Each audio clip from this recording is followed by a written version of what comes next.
अस्सलाम वालेकुम दोस्तों, मेरा नाम है मोहम्मद जुनैद। आप देख रहे हैं cool technical YouTube channel. Video शुरू करने से पहले आप सब दोस्तों से रिक्वेस्ट है कि हमारे कूल टेक्निकल यूट्यूब चैनल को सब्सक्राइब कर दें, लाइक कर दें और अपने दोस्तों के साथ शेयर भी कर दिया करें ताकि और भी दोस्त हमारी इस वीडियो से फ़ायदा हासिल कर सकें।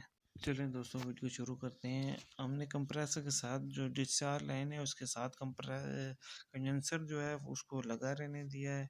उस कंडेंसर के आगे जो हम फ़िल्टर लगाते हैं वहाँ पर हमने चार्जिंग लगा दी है ताकि हम वहाँ से इसका कंप्रेसर का पंप चेक कर सकें।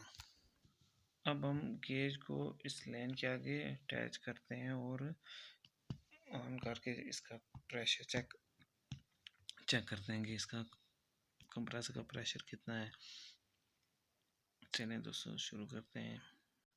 गेज पर आप देख सकते हैं प्रेशर आहिस्ता आहिस्ता से ऊपर जा रहा है।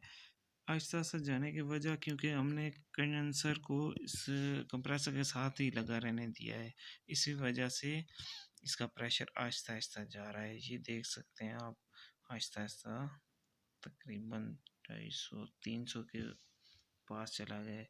इसका प्रेशर तकरीबन 450 से 500 बार तक होना चाहिए।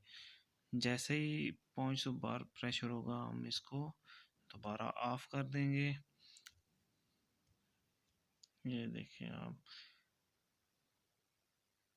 इसका प्रेशर तकरीबन 500 psi पूरा है।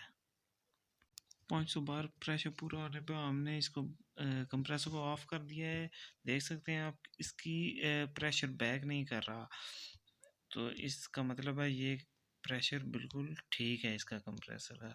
अब हम इसको कुछ थोड़ा सा रिलीज़ करेंगे, तकरीबन 350 बार तक हम इसको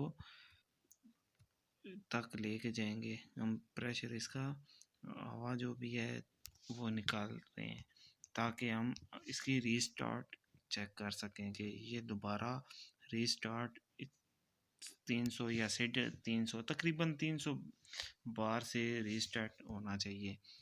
अब हम इसको दोबारा ऑन करते हैं 350 से।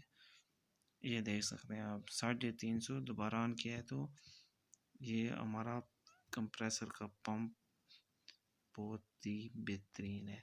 अगर आपको हमारी वीडियो अच्छी लगी है तो लाइक करें, सब्सक्राइब करें हमारे चैनल को।